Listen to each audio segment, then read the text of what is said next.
Well, good morning. What is it? It's Tuesday. Happy Tuesday to you. On this beautiful day, it's overcast, a little bit of a sprinkle of rain out there. And so if you go outside, could potentially rain on you, although it's probably just a little sprinkling here and there. So we had a weird thing happen to us. So we've lived in this house for 17 years. Last night, we had these little gnats that just started surrounding our house. I don't know. These aren't the termites. Those gnats. These aren't the forward flies. They're just little tiny gnats, and they were everywhere. I have no idea why they came and whether or not they'll stay, but the outside screens of some of our windows still have a lot of them, and they're attracted to light. So if you turn off all the lights in your house, they kind of go away, but not necessarily. Anyway, I don't know if you've ever had that before, but that was really, really strange for us. We've had other things, but we've never had that before. So we have a nice bug spray. It's kind of an organic bug spray. It smells like cedar wood, and you spray it, and it smells pleasant and all, and it does kill just about any insect you can possibly imagine. But I just had never seen that before. So also, it's a beautiful day. I don't know, the high is probably going to be in the low 90s today. Right now it's 75. And so it'll be overcast in the low 90s. I don't know if that's comfortable or not. I mean, on the outset, low 90s seems like it's really comfortable. But it depends on what the humidity level is and if there's a breeze and just a whole lot of factors. So if you go outside, you might have a great day. You might have a very, very hot day. The hottest I've ever been in my whole entire life was at Lake Okoboji about 20 years ago, and it was 100 degrees with 100% humidity. And I've never been hotter in my whole entire life. It was absolutely 100% miserable. And I said to myself, how can anybody live in this type of climate? It was just horrible. Of course, I'm from Arizona, so I'm used to a dry heat. Maybe if I were from Florida or something like that, where there's a lot of humidity all the time, I might not have been so hot, but it was brutal because you couldn't get cold. I mean, you couldn't get cool. Even if you had a fan blowing on you, you couldn't get cool because it was like the water was just dripping off of you. All right, so there are no birthdays this week, so we'll do some birthdays on Friday. And let's see. Also, we are in First Kings. Let's just go ahead and get into our study. We're now in First Kings chapter 7. In our last episode, we looked at chapter 6 where Solomon built the temple. He had arranged to get all the materials. They came and they built the temple.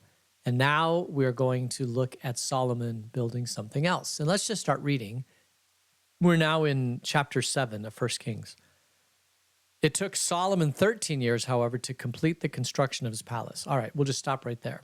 So the temple took 7 years. We saw that the last episode. And now it says it took Solomon 13 years to build the palace. So the author, I don't know if they're digging at Solomon. Probably not, because Solomon was a great king and the author of this is very friendly to Solomon. So I think it's probably just to say that while the temple was astounding, the palace was even more astounding.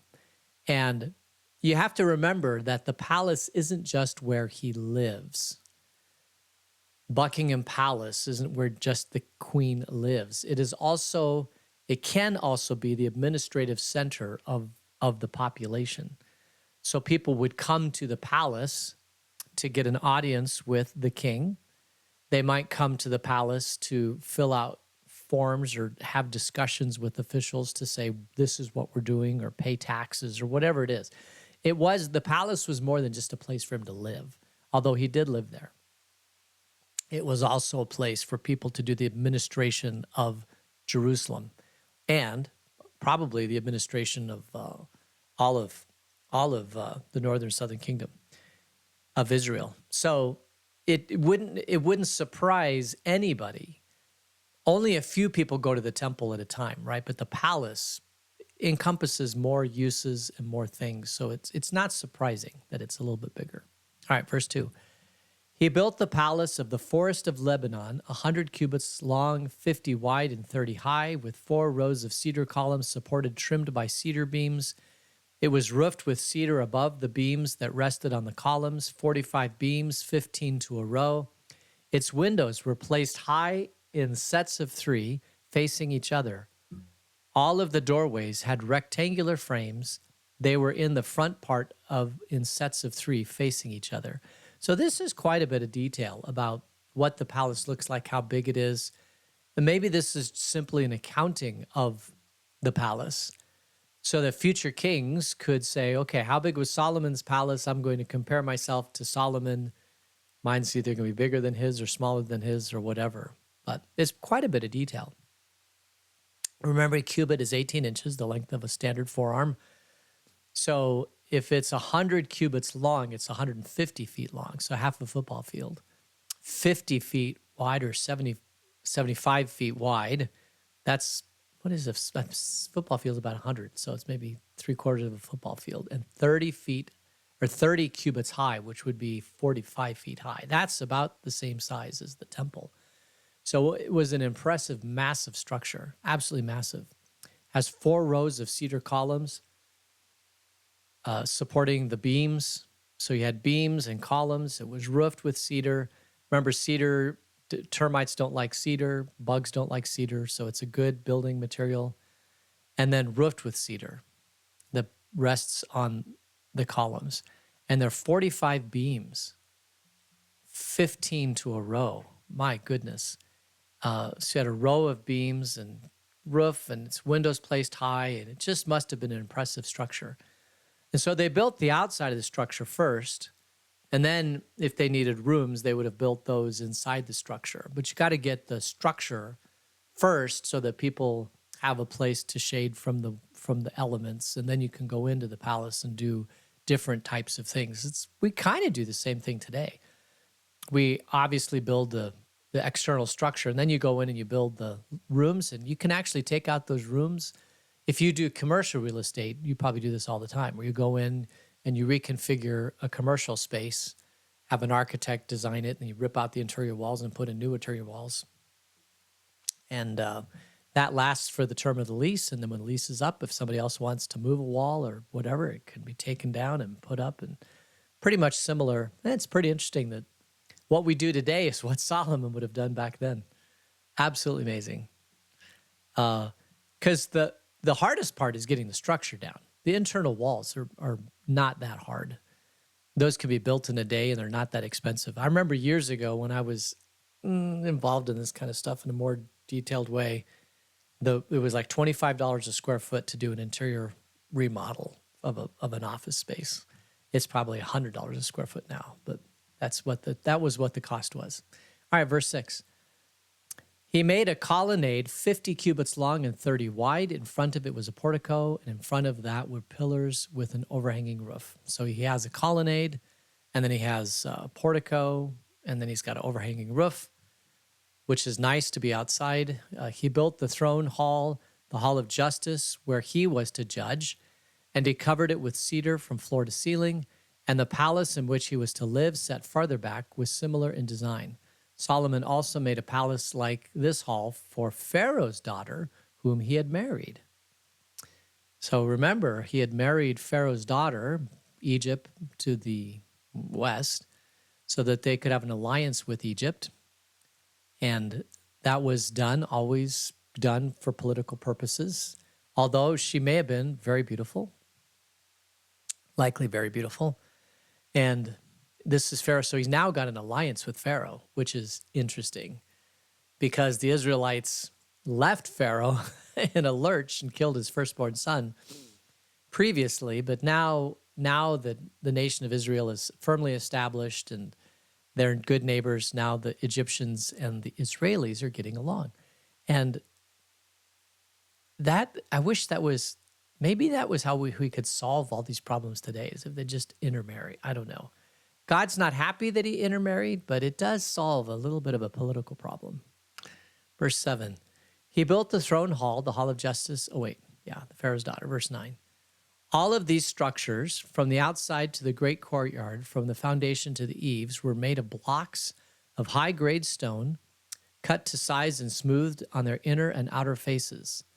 The foundations were laid with large stones of good quality, some measuring 10 cubits and some 8. Above were high-grade stones cut to size and cedar beams. The great courtyard was surrounded by a wall of 3 courses of dressed stone and 1 course of trimmed cedar beams, as was the inner courtyard of the temple of the Lord with its portico. That's a pretty big, just think about that. Stones measuring 10 cubits. A 15-foot diameter, 15-foot cubic stone has to weigh, well, I will tell you what it weighs. If I can find my calculator. So that's, what did we say, 15? Let's assume it's 15, 10 cubits. Yeah, so that's 3,375 cubic feet and 150 pounds per cubic foot is typical stone. That's 506,000 pounds. Divide that by 2,000 for tons. That's 250 tons. How do you move 250 tons? That has to be tough. I don't know. Anyway, they did it, and they did it when they were slaves back in Egypt. So they had some high-quality techniques and people who knew how to do these types of things. Just because it was thousands of years ago does not mean that they didn't know what they were doing and they couldn't do amazing things. As a matter of fact, I think it would have been a lot harder to be a quote-unquote architect back then than it is today. Today we've got slide rules and, well, computers. I mean, I was going to say my generation, slide rules, computers. We have all this technology that helps us, but they didn't have any of that stuff. They just had high-quality individuals that knew how to work with these materials, and then some leaders that had worked with these materials before and could design the building. I think in Chronicles, there's a whole lot more detail about all this, but we're not going to get into it. Let's see. Yeah, so he has a hall of justice. He's got all these things. And then what does he do? How does he furnish it? Verse 13. King Solomon sent to Tyre and brought Huram, whose mother was a widow from the tribe of Naphtali, and whose father was from Tyre and was a skilled craftsman in bronze. Huram was filled with wisdom, with understanding, and with knowledge to do all kinds of bronze work. And he came to King Solomon and did all the work assigned to him. He cast 2 bronze pillars, each 18 cubits high, and 12 cubits in circumference. 12 cubits in circumference. That's 18 feet in circumference for a bronze pillar. It must be hollow. I can't imagine it would be not hollow. Each 18 cubits high and 12 cubits in circumference. They probably split it up into, cubits or 2 cubits high or something like, and cast it. The way they cast bronze is they take sand and they create the outline of the mold, and then they pour the bronze into it, and it hardens, and then they can take it out, and then they do it over again. And I can't imagine. I mean, the skill in order to do this is just absolutely amazing. And sometimes you'll see people who do jewelry, and they do cast gold or cast silver in jewelry or something like that. And they create these intricate designs in the sand, and then they cast it, and then they polish it, and just amazing things that people can do in the field of jewelry when you have the proper materials and the proper skill. I think it may take years for a person to become skilled enough to do this kind of stuff. My son got into casting aluminum. So we would take all the aluminum cans and melt them down. He had a little kiln. And so he would melt down all the aluminum cans. Sometimes he would buy silver or aluminum, or buy silver, not necessarily to buy aluminum, and then he would take it and he would cast, he would create little sand things, and he would cast inside the sand, and highly dangerous. And we were always worried that he was going to, burn his face off or something like that. But he never did. So he still has his face. But even then, it's a skill that you need to hone over and over and over again. The first time you cast something, it comes out looking terrible, and you learn all your mistakes, and then you try it again, and pretty soon you can get some decent stuff coming out of it. I think he ended up casting a mouthpiece for his tuba, and I don't remember if he did that with silver or if he did that with aluminum, but it came out pretty well actually. It was pretty amazing that he was able to do that. All right, verse, I don't know where we are. Bronze pillars. Yeah, the verse 17. A network of interwoven chains adorned the capitals on top of the pillars, 7 for each capital. He made pomegranates in 2 rows, encircling each network to decorate the capitals on top of the pillars. He did the same for each capital. The capitals on top of the pillars in the portico were in the shape of lilies, 4 cubits high. On the capitals of both pillars above the bowl-shaped part next to the network were the 200 pomegranates in rows. All around, he erected the pillars at the portico of the temple. The pillars to the south he named Jachin, and the one to the north Boaz. The capital on top were in the shape of lilies, and so the work of the pillars was completed. So Jachin and Boaz, if you may have heard of Jachin, or of Boaz. Boaz was the husband of Ruth. And so the story of Ruth, which is one of the oldest stories in the Old Testament, would have been known. And so the idea of having one of the pillars to Boaz, because that was a story of sacrificial love, and it was a love story, if you will, and known throughout the Israelites. So this story, they decided to do a pillar to Boaz. The pomegranates. One of the things that how do I say this? That historians have learned about ancient civilizations is that when they built things, they felt that if they were going to destroy God's creation, let's say God has a garden and you're going to, or anywhere, right? The wilderness, go out here to the wilderness in Cienega Creek, and you're going to blade that down and you're going to build something else. Many, many, many times they felt that was a violation of something that God had created. And so the rule of thumb for most of history was that if you built something, if you pulled out something that God had created and you built something else, it had to be as beautiful and as magnificent of what you pulled out of there. So the reason why they put pomegranates and all these different adornments on the building was because you had destroyed God's creation, and so you had to make it look beautiful. And of course, to make it look beautiful, you'd put pictures or ornamentation of pomegranates or some other things on the buildings to try to replicate God's natural beauty.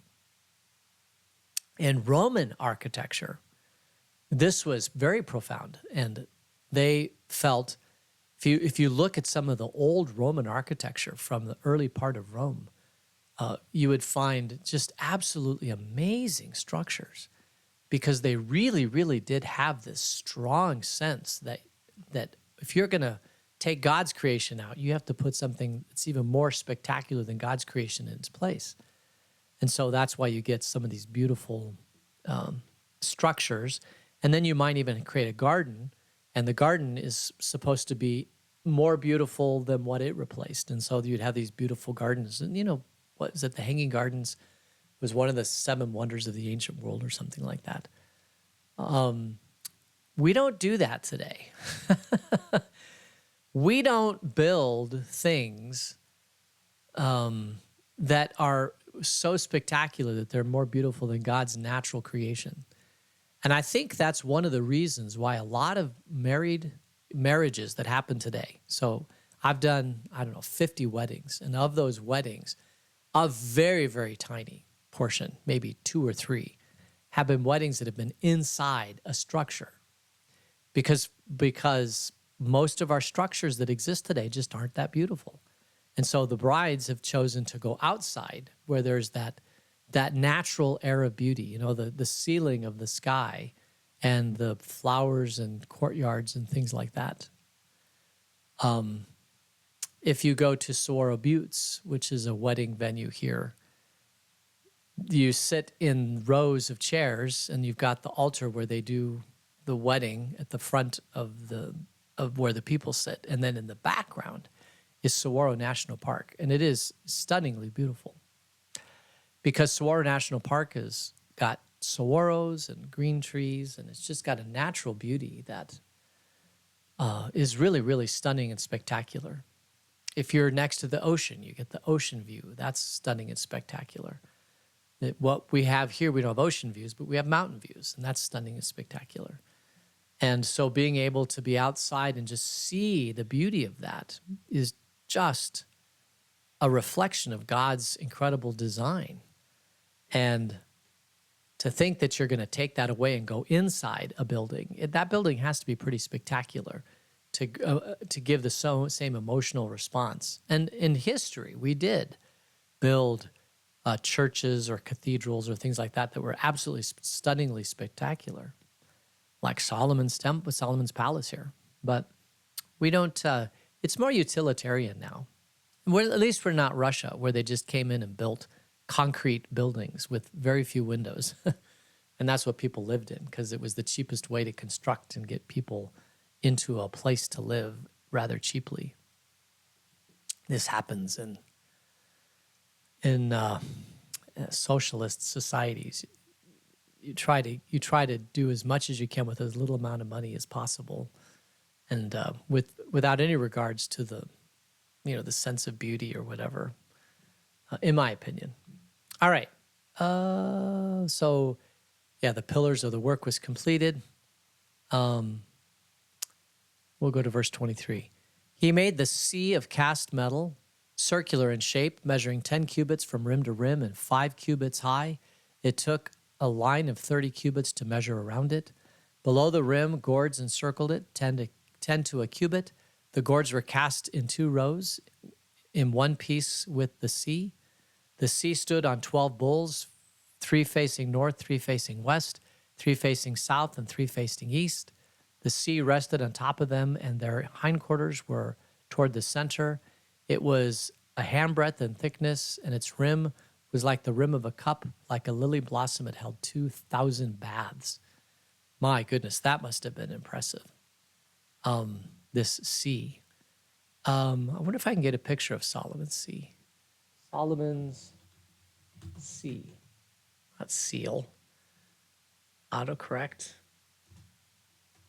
Solomon's Sea. Images.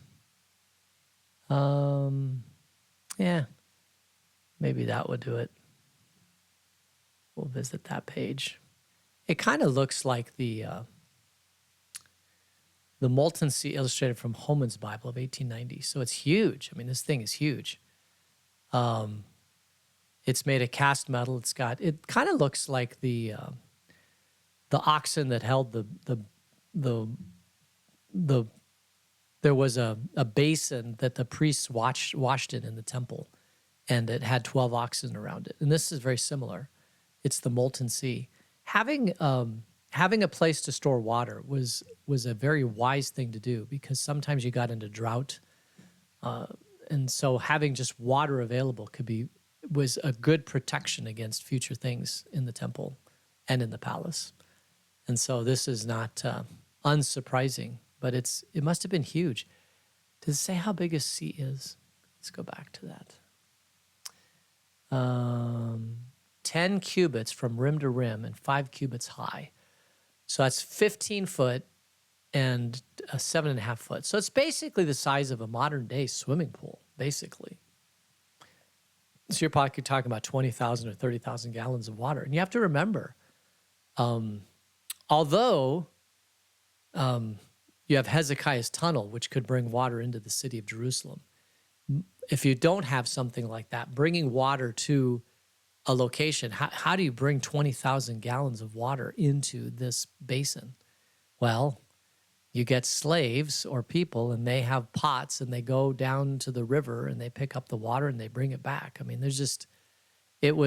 water was a crucial part of anything, but we didn't have indoor plumbing. We didn't have outdoor plumbing. We had slaves and pots and and people limited the amount of water that they used, they certainly wouldn't take a 30-minute shower. I'll tell you that.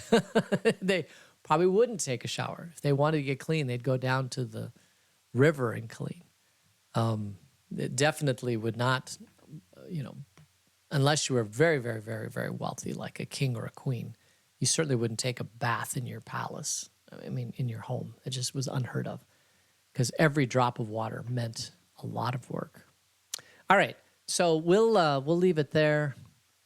So we'll start at 27 and can finish all the interior decoration of Solomon's palace. So let's close in prayer. Gracious God, thank you for this day. Thank you for the beautiful weather. Until we meet again, keep us in your grace. In Jesus' name, amen. All right, so let's go over here. Just looking at Dick kind of fell, so he's in the hospital, so Polly's probably dealing with that. And may you have a great day today, and we'll get together tomorrow, same bat time, same bat place. Until then, God's grace, and we'll see you later. Take care. Bye.